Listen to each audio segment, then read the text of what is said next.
Hello, everyone, and welcome back to Revival League Season 2 Open Qualifiers Round 3. My name is Retro, and this is the second match of the day. We just had some of the topmost placed teams who did actually end up placing themselves a little bit higher to actually become the most top placed teams.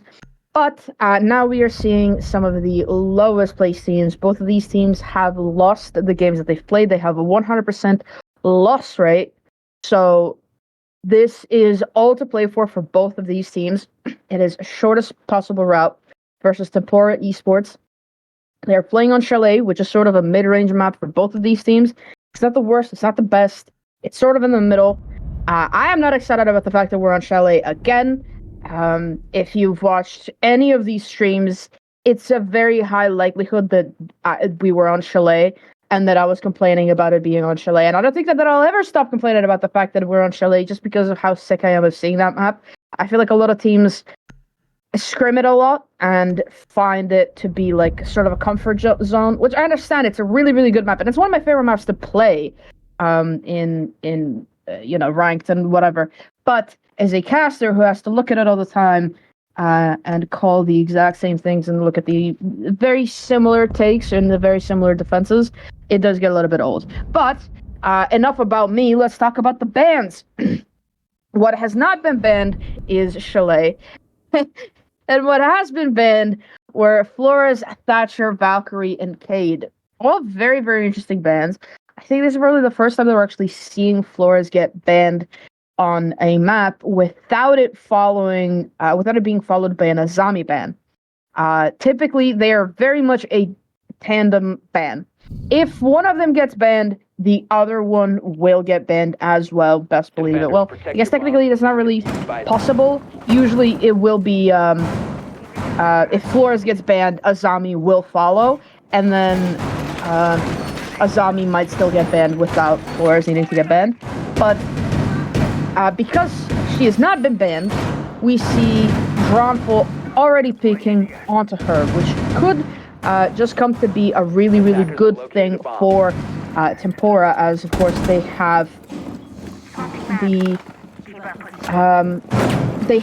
Azami at their disposal, and Azami can be very, very, very strong, as of course she can deny a lot of areas, she can take map control without really being able to be moved from where she is, and of course a lot of sightlines can be denied as well. So she's overall a really, really strong operator. Flores is a really, really great counter to her, which is why he will typically be banned out as well, and then she'll follow up just because if Flores is banned, then it's like, how am I supposed to really attack an Azami? But it doesn't look like shortest possible route are really worried about that. And Jack already in a engagement very early on, just running up to these stairs. It's almost with a tight angle from above. Zorkin as well to help. And Jag very early on taking quite a lot of damage with nothing really to show for it, being joined by Matsu and Bardozer as well, all the way downstairs. Zorkin retreated, but not fully. I think the Dronful might be downstairs as well, as Omelette makes his way all the way back up. Yes, Dronful is adjoining inside of the dining room. The attack is commencing from the sort of library side. They've drawn it out. They know that it's clear. That Kiva barrier right there has been vacated. Julio swinging onto this doorway. I thought that was a person in the doorway, but they are just behind. And it's just the right position for it to seem like they could be in the doorway. 90 seconds have gone. It's still a 5 versus 5. The only person to really suffer at the back end of this round has been Jag. Now Dronful taking a little bit of damage. I do believe he's still downstairs somewhere. Opening up these windows and doing a little bit, giving a little bit more pressure to TEMPORA is Julio. That wall will be getting opened up shortly from Matsu as Bardozer finds Dronful with a grenade. Now, with a minute to go and a man advantage, SPR are really looking to do something here. There go a couple more as Omelette and Zorkin both pick up a piece. Julio, unfortunately, disconnects. There's nothing we can do about that right now. There can be no technical pause or no rehost, seeing as the round has well and fully begun, and so many people have already died. There is no way that we would be doing a rehost right now. Random hitbox with the Warden from pretty far behind, just looking to find a kill onto somebody. That's Matsu, just trying to prone on the wall, trying to see if he can catch somebody, or maybe if he could crawl in through the breach without getting spotted. And there goes Matsu with the kill onto Preb. That's a really, really good opening. Meep has the cover. They could be going for the plant. Omelette, the Solus, still on the board, is not below to try and deny that plant, but she's inside a piano with the impact grenade. Does take out Matsu, who will be getting helped up. And Bardozer, with a lineup, gets 2 and puts the round on the board for SPR against all odds. Wow, there goes round number 1 for SPR. And I think that this will be a really, really interesting matchup, despite how that round went. I don't think that was a very, decisive round that could tell us, oh, yeah, Tempora are absolutely in shambles. SPR are going to be wiping the floor with them. That was very much a back and forth of kills and of utility, so it will definitely be quite interesting to follow the rest of this match and see how they do and where they go and what they do. And of course, I've been saying, I probably shouldn't say it because I said it last time and then it didn't happen. But I have been saying for the past couple of days that, when we find ourselves with these top-most place matches, 5 seconds remaining. You expect them to be quite interesting. You expect them to go the length and everything. Must locate and defuse the bomb. And I feel like the same goes for the bottom-most matches, just because, it's teams that are pretty equal in skill that weren't able to do anything against the really high-placed teams, but could really present a challenge to each other as they are similarly balanced and of similar skill level. Drawnful already getting a little bit aggressive on that window. So far, nothing. And he is able to escape with his life intact. Alma getting droned out. Drone will drop away and not get destroyed. Electrosensor active. Trying to spot out some more of these drones. Of course, Solus has quite a high ban rate just because of that, because of how useful she is. She can deny plants, she can deny information. She's just a really, really strong, well-rounded operator. Actually, in similar fashion, Valkyrie can do the same thing. Just, a little bit different in the way that is executed. But it does, leave both of them banned quite often just because of the utility as well as the information that they both provide. Zorkin getting a little bit overzealous, getting shut down from Jag, who did have the assistance of Bardozer as well. I don't think that Zorkin was expecting them to be there in the first place, and now they are free to try and get the breach open. Getting the left side of the breach open first is Matsu, which of course could be a little bit dangerous just because it doesn't give as good cover for a plant, but they don't need it as Bardo picks up another kill. There goes finally a trade from Drawnful onto Jack. There goes another as Preb with a really nice C4 gets Julio. And now the man count equalized. Drawnful just narrowly avoiding the pre-fires from the sledge. As the time starts to stall a little bit, or the players start to stall a bit. But there goes Bardozer, gets one, gets two! That's a quad, and he will not get the ace. It's Matsu with the kill onto Omelette. SPR, 2 on the board. Really, really nicely done from SPR. The last time that we saw them play, they played on this very map against Hoax Esports. And despite Hoax Esports being, in my opinion, so far the strongest team that we've seen in the qualifiers, they were not able to put up even a round against them. It was a 7-0 closeout from Hoax Esports. So SPR now going back to the same map that hurt them so badly previously, are definitely looking for revenge.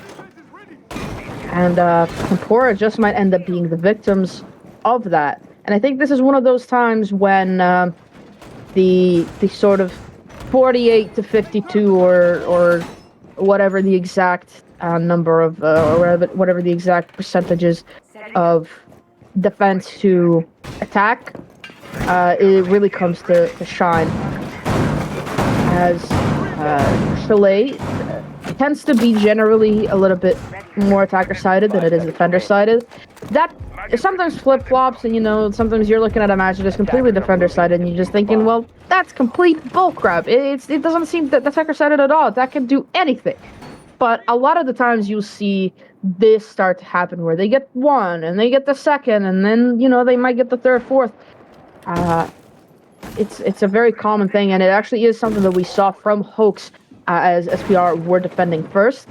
And Hoax went an absolute beautifully 6-0 on their attack, and, for a little bit it seemed, well, maybe it's just that much of an attacker-sided map, and we get to see it go to overtime, but unfortunately, SPR were not able to pull it off. I wonder if that's something that we're going to see here between these two teams, or if SPR are just going to be very, very dominant. In any case, they are already taking a little bit of map control as they're attacking onto the Bar Gaming site. Preb in a crucial position, as is Omelette, as is Zorkin. Holding onto that top floor is absolutely crucial in those positions. For as long as you can hold on to them, will be your winning ticket. SPR doing quite a lot to try and clear out some of this utility. They will be using their hands to break this castle break. Of course, it takes 9 punches to be able to get broken. A little bit of pot shots being shot from either side of these teams, using, of course, the Hibana to breach the walls and try to gain a little bit of insight into their defense. Zorkin getting full blinded, but luckily he's not able to get taken out yet. There goes that shield, and there goes Bardo with the kill onto Onlit. Zorkin now still trying to hold on to the library side, or to the chimney side.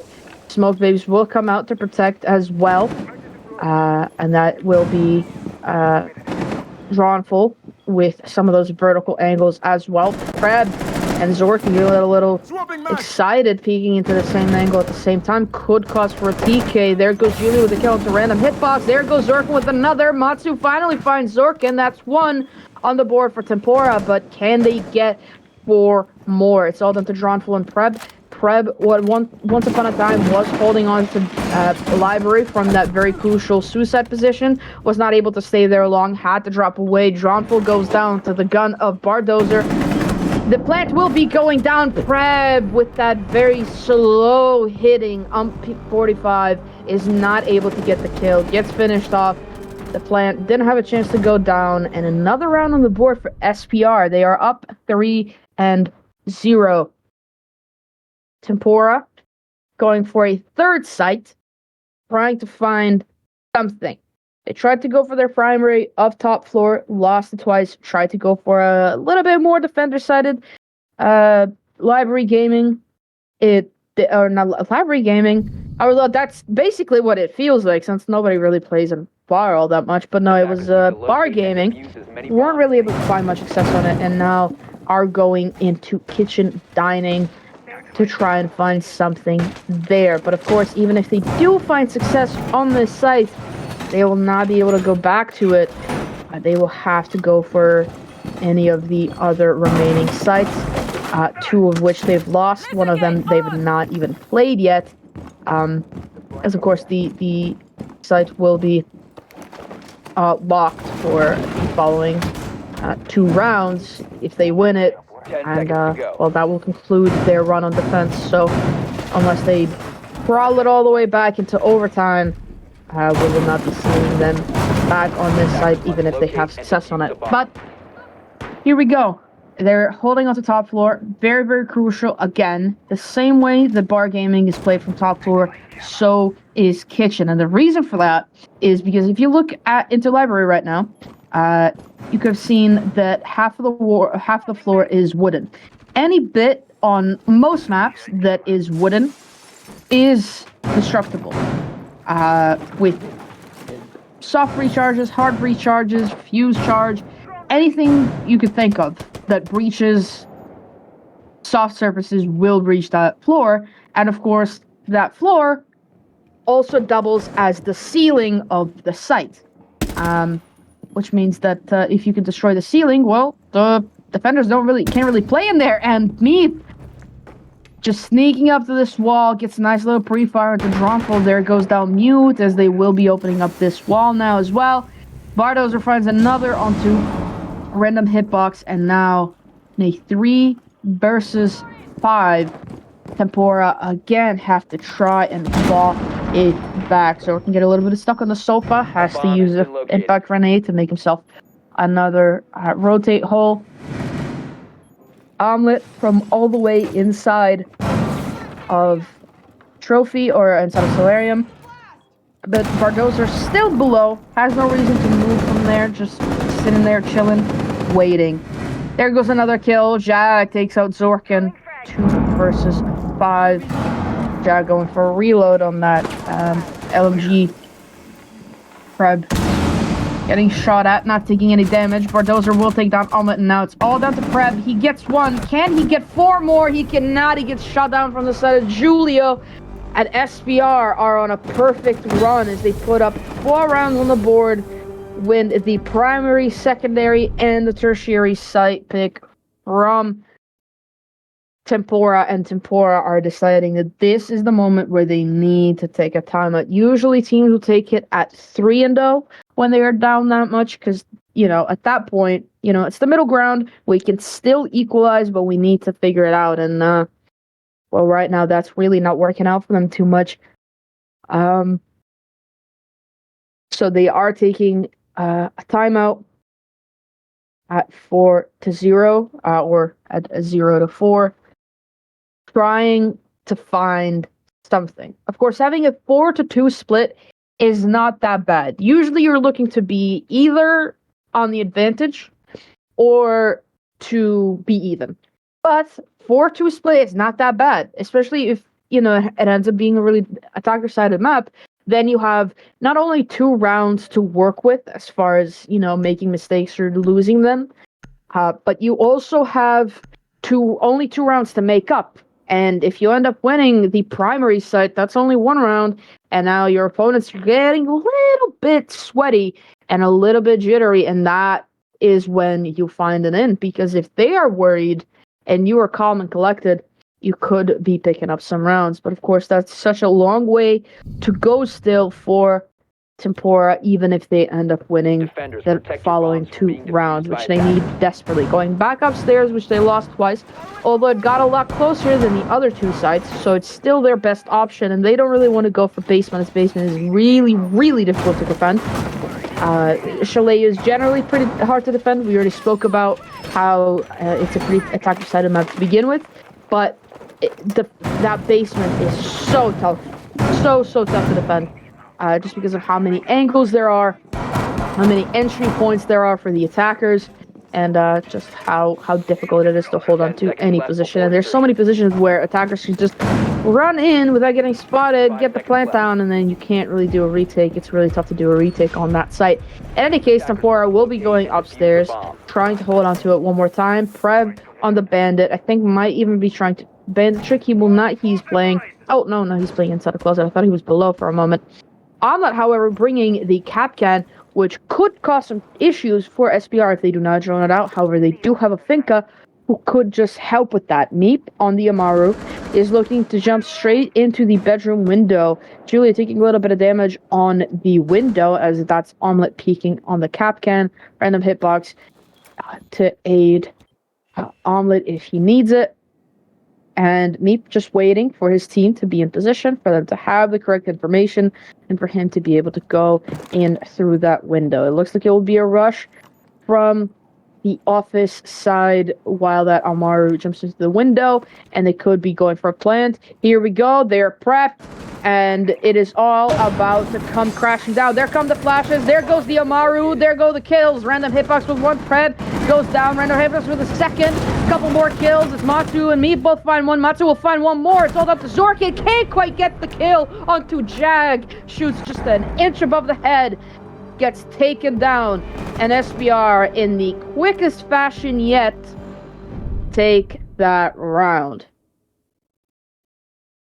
That looked like they were playing basketball, honestly.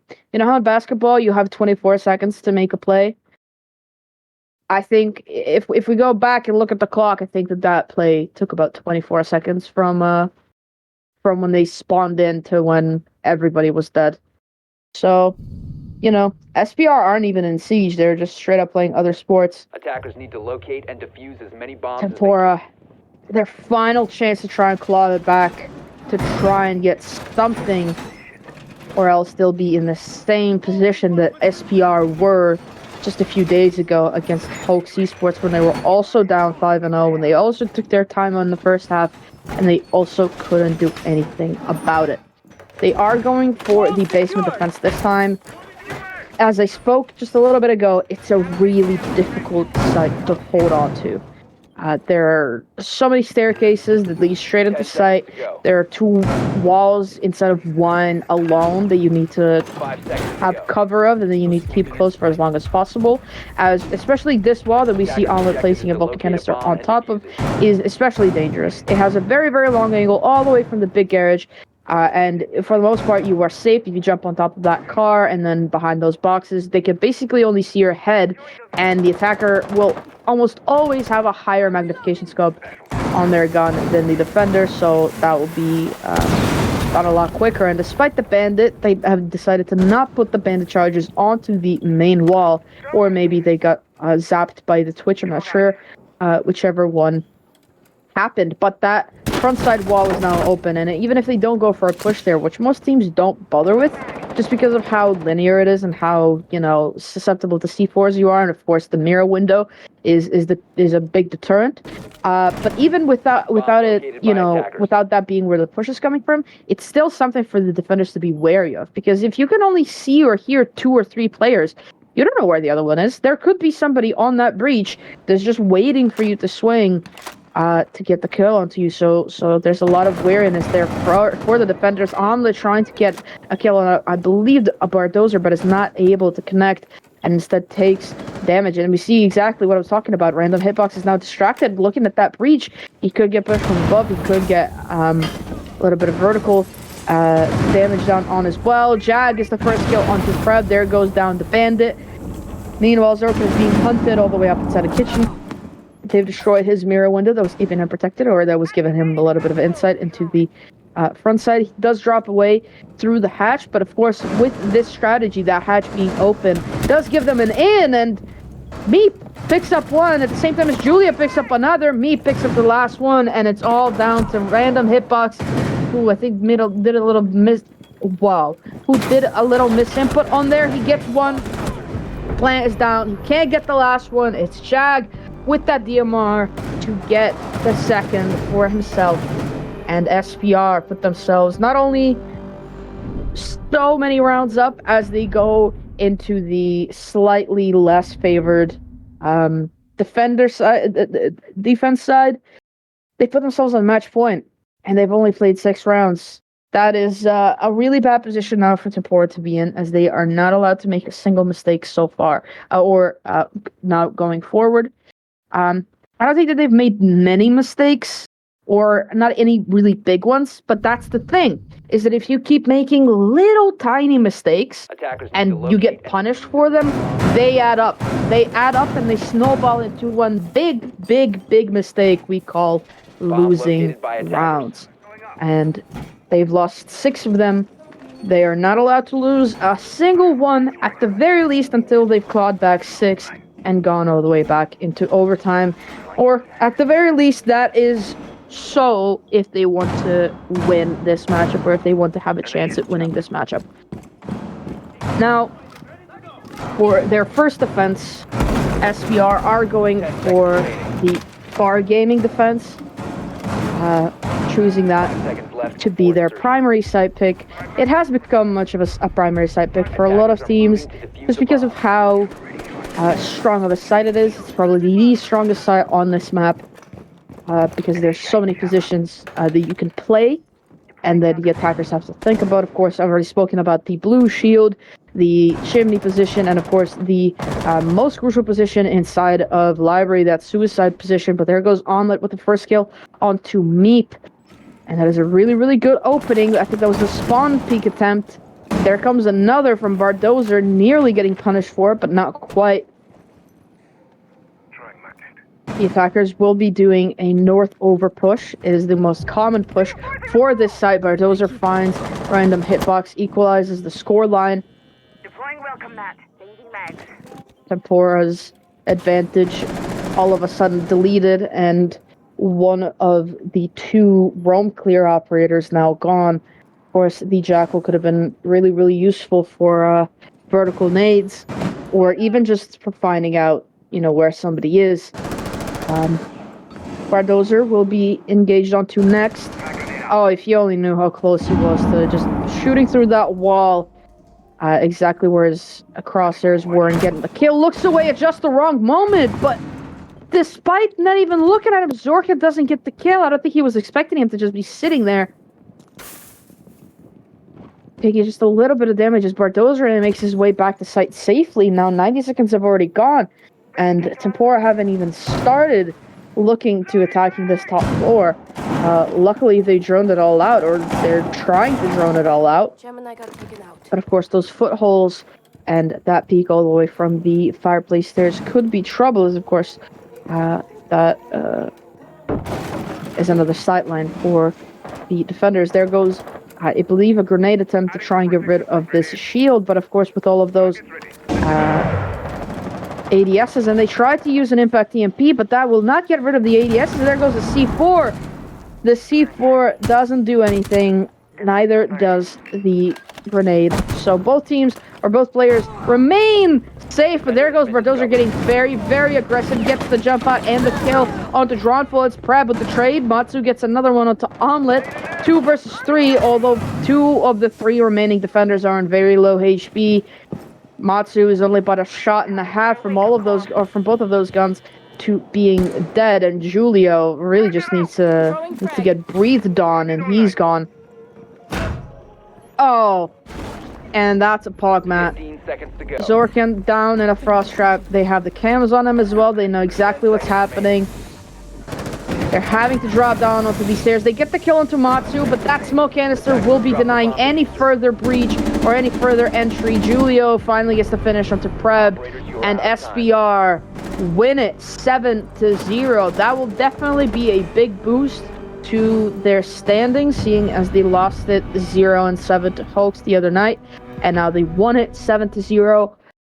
Very, very great job from them to get that round win and to get that map win as well. That's got to be very there's not only a boost in their standings, but also a boost, a confidence boost, just because they got shut out and now they did the shutting out.